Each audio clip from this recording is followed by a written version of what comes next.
Okay, so I want to introduce you to this idea that we talked about of lacks and larders. So a lack being a place where there isn't a lot of food, so we're not likely to find a lot of wildlife, and a larder being somewhere where there's lots of food, so the amount of wildlife that we're going to find is plentiful because there'll be food for small rodents, which will be food for larger carnivores and so on. So one larder that I found, which is also a larder for me as a human forager, and that's the stand of cherry trees here. So yeah, happy forager. It's great to see that these trees are in fruit, and I'll come back here in a few days for when they turn red and they're ready to harvest. But I'm also in competition with all the other animals that are feeding off these cherry trees.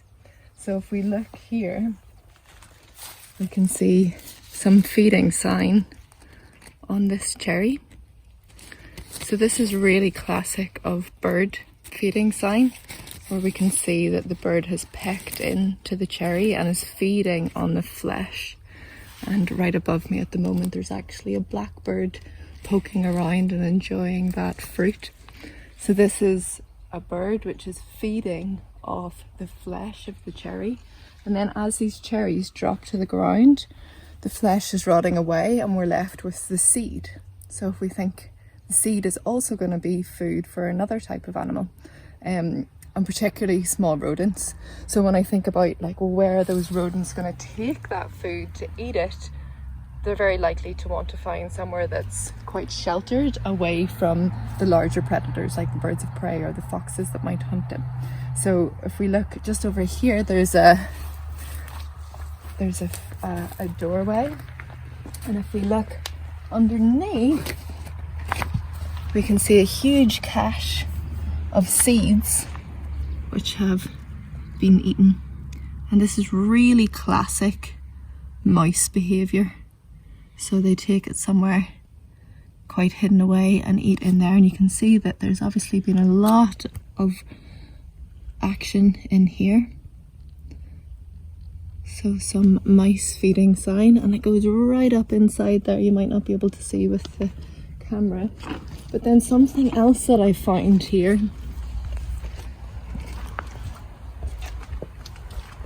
when I was looking in the gaps in these walls, I find some other feeding signs. So obviously, you know, with the cherry trees there, that's providing lots of food for the birds which are living there.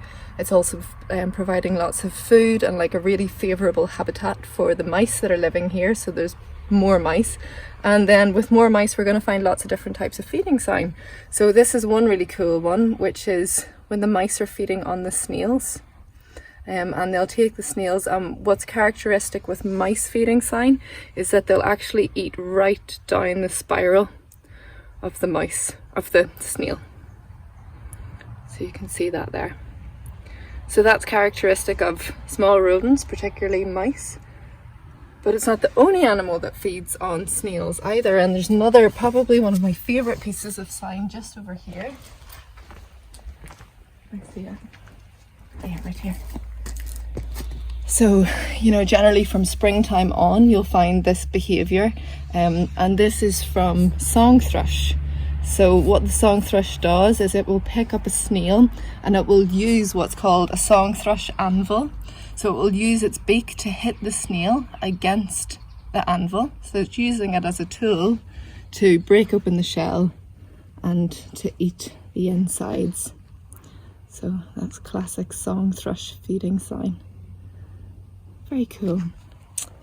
So yeah, we can see just in this one larder from that cherry tree, it's providing lots of different niches for different species to live just in this one area. So it's not always just larger mammals or birds that we're tracking. We can also track the insects as well. So this is such a beautiful sign, though it's probably not one that you want to see in your house. And this is always found on wood because it's left by the larvae of a species of insect called the wood-boring beetle. So the eggs will be laid on the wood, and when the larvae hatch, they will eat the wood, and they leave the most amazing patterns. And they're such an incredible and important part of the woodland ecology because they contribute to this wood decaying and rotting, returning to the forest floor and continuing the cycles of the woodland. Great, so I want to show you another piece of sign. So this is what we're looking at right here. And if we notice that there's a hole, it stops at the bottom. So it's not a burrow or a den. And a lot of the dirt, or in this case sand, has been dug up out of the hole and is quite messy all around this area. We can also see that whatever has done this has dug through roots as well. And there's another hole just here, and you can't see this on the camera, but there are lots of holes just like this in the area. So this is really classic badger feeding sign. So essentially they're foraging for food, they're foraging for worms, for slugs. Sometimes you'll find wasps' nests at the bottom of this where they've been feeding on the larvae. And we know that this is badger sign for a few reasons. First of all, the depth and the shape of the hole. So badgers have these incredibly strong skulls. If you ever find a badger skull, they have like a crest called a sagittal crest at the top of the skull, and that's actually to like reinforce their jaws. So they're very strong skulls, very strong faces. So they'll dig their head, their nose right in there, and then they'll use those big claws. Remember, they have these huge big claws on their front paws, which they use for excavating their sets. So the badger has stuck its nose right in and then used those big claws to dig out the earth around it. So also noting that it's dug through the roots is a classic sign of badger as well, because with those claws it's able to pull through the wood. And that it's very messy around here is also classic badger sign. So other animals that would display behavior like this might be a rabbit. But with a rabbit, the spoil coming out is in a much neater kind of long mound of dirt as they're digging it underneath their bellies. And also squirrels will do this as well. So if we think about why squirrels might be doing this, they're obviously excavating their nuts that they've buried there from the autumn time. So usually you'll find little discarded nuts in the hole, and squirrels will often dig around in a circle instead, rather than just this one movement of dirt in the one direction. So that is some badger foraging sign, and it's something that we see all year round in woodlands, so I would keep an eye out for it. And they'll also do this, hopefully we'll be able to find this, but they will also dig these holes to go to the toilet in. So badgers are a species which typically latrine. So that means they'll dig holes, not all the time, but quite often they'll dig holes and they'll poo into the hole. So hopefully I can show you that. Okay, so we're here at what I know to be an old badger set. So I know these woods very well, but I haven't been here in a very long time. And since I was last here, they felled some trees on the badger set and the badgers have left the set. So it's quite often this sadness in nature, but the badgers have left their poo so we can look at their poo, and as I was saying in the last video, we have an example here of the latrine. So you can see that this poo here is in a hole,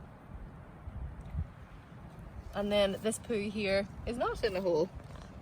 So there's no steadfast rule. Sometimes they do and sometimes they don't, but classic badger poo here. So if I didn't know that this was a badger poo, or anybody's poo really, we'd be looking at the contents of it. So what can we see in it? And it's always really good to have your poo stick at the ready, and then also the shape of it as well. And then we'll also go into smell, though I can kind of convey that on the camera, but you'll just have to smell it for yourself to really know. So looking through this with my poo stick, I can see that there's lots of just kind of brown matter, but if you can see, There's also these shiny black things, and those are insect casings. So a really classic badger diet to be eating those insects. And the fact that it's very mucky, it's very sandy, so corresponds to the badger foraging that we saw earlier. So while the badger is looking for worms and grubs and slugs and things, it's inevitably going to eat some of the muck around it. So that's what makes the badger poos quite often these big splats, because they're made up of a lot of earth as well. So we've got some insect casings in there, we've got a lot of sandy ground, we've witnessed here the latrining behaviour as well, and then on to the smell. So this is quite an old one, so the smell won't be as strong. But essentially a poo this size, unless it's a human poo or a dog poo, and in that case you're going to know very, very quickly by the smell of it. But between a fox poo and a badger poo, obviously the splat that we talked about with the badgers, with a fox it's quite often going to be this tapered with a twist in it, as it kind of twists the material going through the intestines. So if we think about foxes are quite often eating, you know, bones and feathers, they're going to want to twist that in their poo so that it doesn't tear any of the intestines as it's passing through. And a fox poo, as soon as you smell it, it kind of hits the back of your throat straight away. It's a very strong smell. If you have a dog and it's rolled in badger poo or in fox poo, you know exactly what I'm talking about. But the badger poo has a much earthier, almost sweet smell. It's not pleasant, but it's not unpleasant like a fox. So all of these indicators, so that latrining behaviour, the contents of the poo, where it is, the smell and the shape of it, all indicate that this is badger scat. Okay, so we've come across another piece of feeding sign here. So this is on a hazel tree. And if you notice on this feeding sign, we see that it's almost like a little step. So there's a cut in and then a little ragged part at the end. And also just noticing the height of this. So this will all indicate to what animal has been nibbling on this hazel tree.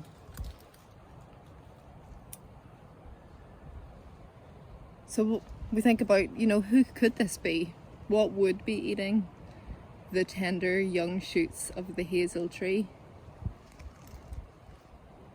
And of course for me, what springs to mind first of all when I see this little straggly strip, and then also the height of this, is deer. So deer have teeth on their bottom jaw, but the top jaw, they don't have any teeth at the front, they just have a bone plate. So when they're eating, they have their bottom teeth, which they kind of pull the plant material against the top plate, which is why we're left with this jagged little step, because they're pulling it off.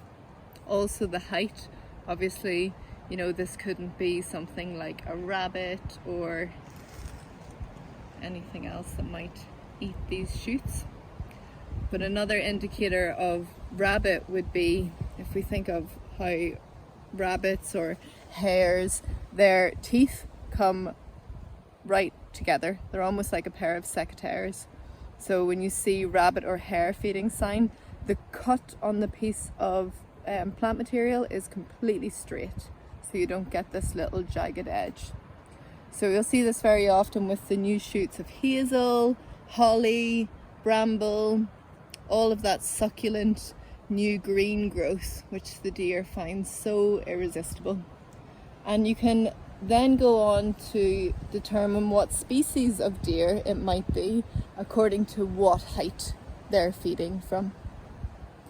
So I can see this is quite low down, but going up the hazel tree, I'm noticing more and more pieces which are cut off in just the same way. So I keep all of this evidence in mind, as I move through this woodland and start to think about, well, what deer are living here? And I gather together all of this evidence to put forward a theory, which is why tracking is known as the origin of science, because we're constantly gathering these bits of information to either prove or disprove a theory that we have in our head. So it's both a science and an art. So up until now we've focused mainly on animal sign, and sometimes that's all that you'll find. You know, we often think about tracking as looking for the actual tracks, but depending on the environment that you're doing your wildlife tracking on, you might not just have suitable substrate, or it might be very dry, and that's why looking for animal signs such as the feeding or the scat or the scent marking, all of these things can give you an indicator without just relying on tracks. Sometimes you come across a set of really incredible tracks, and as I said, you know, this depends a lot on the substrate, and the substrate can tell you a lot about how the animal is moving as well. So here we've come onto a beach and we found a gorgeous long set of tracks from this animal. So if we have a look here, we can see that this is a two-toed animal. So we have the toe pad just in here, and the sand has fallen down into the track, which also gives us an idea of the age of this track. So if it's very fresh, you know, it will be just like this, very crisp around the edges, and as the sides begin to fall in, we can start to see that yeah, it's getting older as well.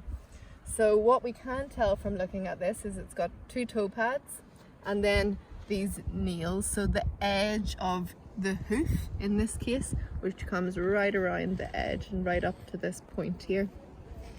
And what's also registering here are the dew claws. So as these animals have evolved, this toe has disappeared and these two toes have come up the leg and become the dew claws, which helps this animal move at much greater speeds to evade predators. So from this track we can tell that this is a hoofed animal, and from the size and the shape of them and from knowing this environment, I can tell that this is a red deer track. It's rare to find a deer track so big, especially in Ireland, so this is our native deer track. And we can see it's moving right down the beach here, and it's also joined by its fawn just walking alongside it here, so you can see an exact replica of the other track except much smaller. So we can also tell a little bit about how these animals are moving.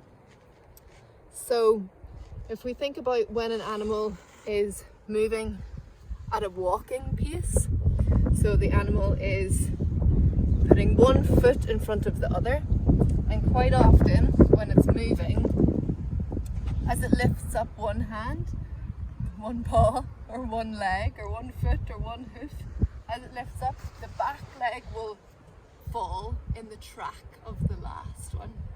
So this is something known as direct register. Another thing to notice when an animal is moving at a walking speed, so it's very relaxed, so quite often you'll think that these animals are just feeding, they're in a very relaxed state, and that is the straddle, so the space between. So the straddle will be wide, and the gait, so the gait being the length of the stride, will be short. So in this case, with these sets of tracks, we can see that the straddle, so the space between, is very narrow, and the stride is very long. So this tells me that this animal was moving probably at a trotting pace as it moved across this beach. If it was moving at more than a trot, so say if it was galloping, what we would see would be a group of tracks all together as the animal actually leaves the ground.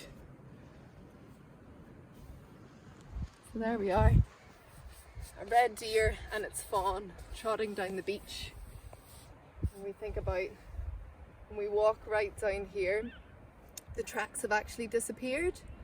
So it's I think it's around 6 o'clock now, and high tide is at 4:30, 5 o'clock. So we know that the deer came down here before then, and it's more likely that these deer are coming out here early in the morning when there's less humans around and they're more active. So yeah, there's lots of parts of the story which are missing for now, but those are just a few clues.